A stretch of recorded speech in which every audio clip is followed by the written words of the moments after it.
Neglect starts as an infection, and if you don't take care of it, it becomes a disease. One neglect leads to another. And the worst of all, when neglect starts, it diminishes our self-worth, our self-confidence, our self-value. It's easy to take the easy option. It's easy to rationalize. If no one around you is living at a high level, no one around you is achieving at the highest level, it might seem okay to take it easy. It's easy to get in a big, average, miserable rut. What's not easy is putting in the work when you don't feel like it. What's not easy is continuing to raise the bar when everyone around you remains the same. Not one's life is ever easy. How did you ever think you were ever going to make any progress? You can make this your time. You can take control of the life you want to live. Have the authority to know what you need to change, to know how to change, and then to take action. Have discipline for yourself into progress. Switch your routine. Good people can't really handle them on the level that someone who's great is. So you're praying for greatness and a problem comes and you're running from the problem. You don't understand that it is in solving the problem that you become wealthy. You don't understand that when you solve that problem, you solve something that 2 other million people couldn't solve. And so once you solved it, that solving the problem elevated you. There's so much knowledge out there, so much information, so many ways to get better. And we make so many mistakes. We're the product of our mistakes. And oftentimes the lesson is sitting there right in front of our face. It's there to be learned, but we miss it, or we don't pay attention to it, or we think we know better until it punches us in the face. Be confident in your ability to overcome any challenge that comes your way. Why? Because your level of confidence is going to determine what you strive for. If you don't have confidence, what you'll do is you'll see something that you want, but you won't go for it because you'll tell yourself, I'm not cut out for this. I'm not good enough for this. I don't speak well enough for this. I'm not credentialed enough, or I'm not qualified enough. And what you're doing is holding yourself back. Think about, how can you do something different? We decided to take a risk and be different. So how can you be different in your category, in your career, in your field of interest, whatever you're doing? How can you purposefully choose to evolve and do something different? Because that's a risk. And sure, not all risks are rewarded, but I'll tell you what's never rewarded: stagnation. One of the things that we must do is that we must be involved in working on achieving self-mastery. You must work on yourself continuously. Never be satisfied with yourself. If you can't fly, run.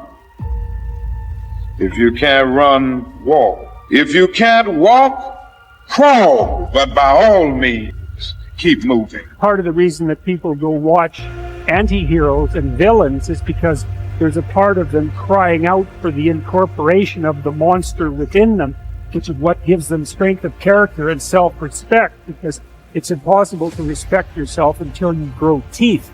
And if you grow teeth, then you realize that you're somewhat dangerous, or maybe somewhat seriously dangerous, and then you might be more willing to demand that you treat yourself with respect and other people do the same thing. And so that doesn't mean that being cruel is better than not being cruel. What it means is that being able to be cruel and then not being cruel is better than not being able to be cruel. Because in the first case, you're nothing but weak and naive. And in the second case, you're dangerous, but you have it under control. And, a lot of martial arts concentrate on exactly that as part of their philosophy of training. It's like, we're not training you to fight. We're training you to be peaceful and awake and avoid fights. But if you happen to have to get in one, and I guess the philosophy also is that if you're competent at fighting, that actually decreases the probability that you're going to have to fight, because when someone pushes you, you'll be able to respond with confidence and with any luck, and this is certainly the case with bullies, with any luck, a reasonable show of confidence, which is very much equivalent to a show of dominance, is going to be enough to make the bully back off. And so the strength that you develop in your monstrousness is actually the best guarantee of peace.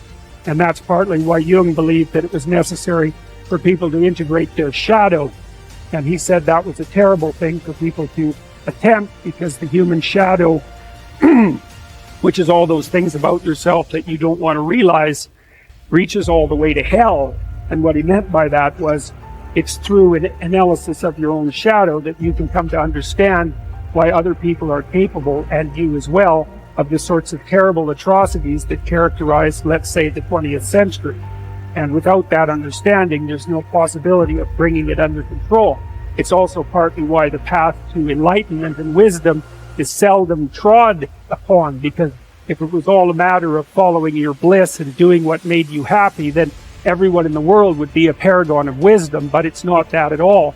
It's a matter of facing the thing you least want to face, as the gateway to wisdom and the gateway to the development of personality, which is exactly the same thing, is precisely through the portal that you do not want to climb through. And the reason for that's actually quite technical.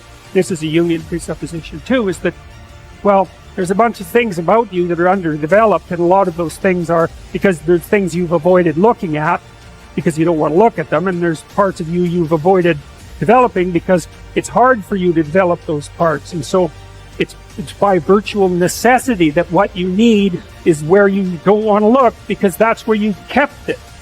The starting point of setting goals is for you to throw off all mental limitations and let your mind roam freely across the entire universe of possibilities. Your primary job at the beginning is to allow yourself to dream big dreams and determine exactly what it is you want out of life, in every area and in every dimension. Decide what's right before you decide what's possible. Imagine that you can be or have or do virtually anything that you really want to, as long as you know exactly what it is. First, make up a dream list. Temporarily imagine that you have no limitations of time, money, knowledge, contacts, experience, or education. Imagine that anything that you can write down is possible for you. Remember, anything that you can clearly define and crystallize on paper is probably possible if you want it long enough and hard enough and are willing to make whatever efforts and sacrifices are necessary. There are no unrealistic goals, only unrealistic timelines. The very act of writing your goals down sets the whole universe to work in your favor and activates all the mental laws to help you. In fact, many people have had the experience of writing out a list of goals on New Year's Day, putting them away and not referring to them again until the end of the year, and then finding that 80% of the goals have been achieved, sometimes in the most amazing ways. The very act of writing down big, challenging goals causes three things to happen. First, your self-concept improves and your self-confidence goes up immediately. The act of setting goals requires self-confidence and simultaneously builds self-confidence. Having the courage to write down what you really want improves your self-image and raises your self-esteem. The action itself generates a feeling of greater personal power and ability. Second, tap into your mental and emotional powers. Goal setting actually gives you a burst of physical and mental energy. Your heart rate and your respiratory rate speed up. The very act of goal setting is inherently exciting. It sounds a little corny, but someone once said, feeling listless. Make a list. It's true. It's like stepping on the accelerator of your own mental and physical potential. And if you do it every day, the results can be amazing. Third, commit it to paper. The very fact that you have committed a goal to paper dramatically increases the likelihood that you will achieve that goal. Your mind is structured in such a way that you cannot write down a goal clearly on paper without simultaneously having the ability to somehow attain it. The most important question is, how badly do you want it? As soon as you plant the garden, the busy bugs and the noxious weeds are out to take it. And you've got to learn not only to nourish your values, you've got to learn to do battle with your enemies. Whatever threatens you, I'm asking you to threaten it back. Take care of your responsibility, but don't take anything off of anybody. Somebody wants to destroy your chances for a good future by their negative talk, negative thinking, putting it all down. I'm telling you, walk away if you have to. Walk away. Whatever threatens you, threaten it back. Whatever threatens your opportunity, threaten it back. Now, some of our enemies are on the outside, but here's the most important thing to understand. Some of our enemies are on the inside. Let me give you a quick list. Indifference. You got to do battle with your own indifference. Boy, it's easy to coast, especially if you've accomplished something, extraordinary. Now, somebody says, I got to relax. Here's the key. Not too long. The weeds will take all you plant. If you rest too long, don't rest too long. Indecision. You got to make those decisions. The ones that don't turn out to be good gives you experience to make better decisions. Don't let much time go by without making some decisions. The ones that you can make quickly, make them quickly. The ones that take time, take your time. But get those decisions made. Don't let indecision be an enemy, rob you of the future, empty your bank account, leave you with zero in the purse. Don't let that happen. The next one is doubt. But I'm asking you not to pick up all those doubts. I'm asking you to have some faith. Have some courage, believe, drive your doubts into a small corner. Don't let them loose like a mad dog, drive you into a small corner. Don't doubt the future. Don't doubt the possibilities. Here's the most important one of all. Don't doubt yourself. If I've got miracle working power to change my life, so do you. If I've got the ability to change, so do you. If I've got the ability to read, so do you. If I can discover, so can you. If I can grow, you can grow. If I can develop, you can develop. If I can get an invitation like I got 6 years ago, help take something around the world, so can you. If I can stand on this platform, Idaho farm boy raising obscurity, so can you. I'm asking you, don't sell yourself short.